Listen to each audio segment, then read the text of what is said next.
बॉलीवुड के कई सितारे ऐसे हैं जिनकी निजी जिंदगी के किस्से किसी फिल्मी कहानी से कम नहीं लगते। ऐसा ही एक किस्सा बॉलीवुड के दिग्गज कलाकार नसीरुद्दीन शाह से जुड़ा हुआ है, जब उनकी जान जाने की नौबत आ गई थी। नसीरुद्दीन और दिवंगत अभिनेता ओमपुरी कॉलेज के दिनों से दोस्त थे। आज ओमपुरी इस दुनिया में नहीं हैं, लेकिन उनकी कमी नसीर को हर दिन महसूस होती है। ये बात उन्होंने अपनी किताब में भी बताई थी।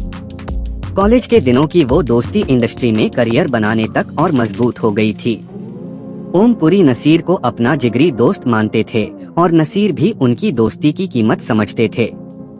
हालांकि ओमपुरी सिर्फ नसीर के दोस्त नहीं थे, बल्कि एक वक्त ऐसा भी आया था जब वो उनके जीवनदाता भी बन गए थे।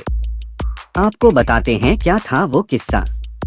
नसीरुद्दीन शाह ने अपनी आत्मकथा and then one day a memoir में अपने साथ हुए एक हादसे का जिक्र किया था।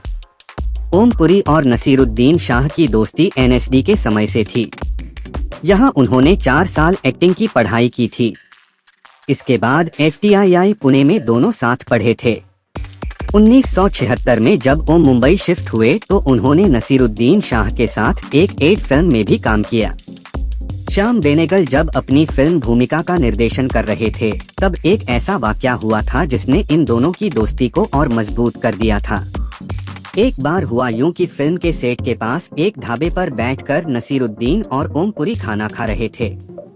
इसी बीच ओम ने देखा कि NSD और FTII में उनके साथ पढ़ने वाला नसीरुद्दीन शाह का एक अच्छा दोस्त जसपाल तेजी से उनकी ओर आ रहा है।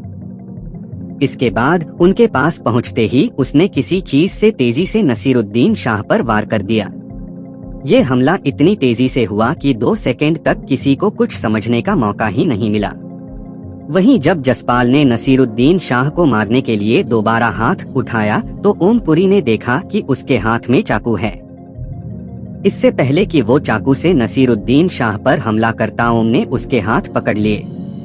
जसपाल को पकड़े रहना ओमपुरी के लिए आसान नहीं था, लेकिन दोस्त की जान बचाने के लिए उन्होंने जसपाल को जाने नहीं दिया। इसके बाद खून में नहाए हुए नसीरुद्दीन शाह बाहर भागे और फिर पुलिस आ गई। पुलिस जसपाल को वहां से ले गई और इस तरह से ओमपुरी ने नसीरुद्दीन शाह की जान बचाई। नसीरुद्दीन शाह बताते हैं कि जसपाल, जिसे वो अपना दोस्त समझते थे, वो उनकी सफलता से जलने लगा था। ऐसे में उसने ये हरकत की थी। नसीरुद्दीन ने ये भी बताया था कि ओमपुरी ने उस वक्त बिना किसी की अनुमति लिए पुलिस की गाड़ी में उन्हें अस्पताल पहुंचाया था। वो अपने दोस्त की जान बचाने के लिए कुछ भी कर सकते थे। अभिनेता ओमपुरी का साल 2017 में निधन हो गया था और वो हमेशा के लिए ये दुनिया छोड़कर चले गए थे।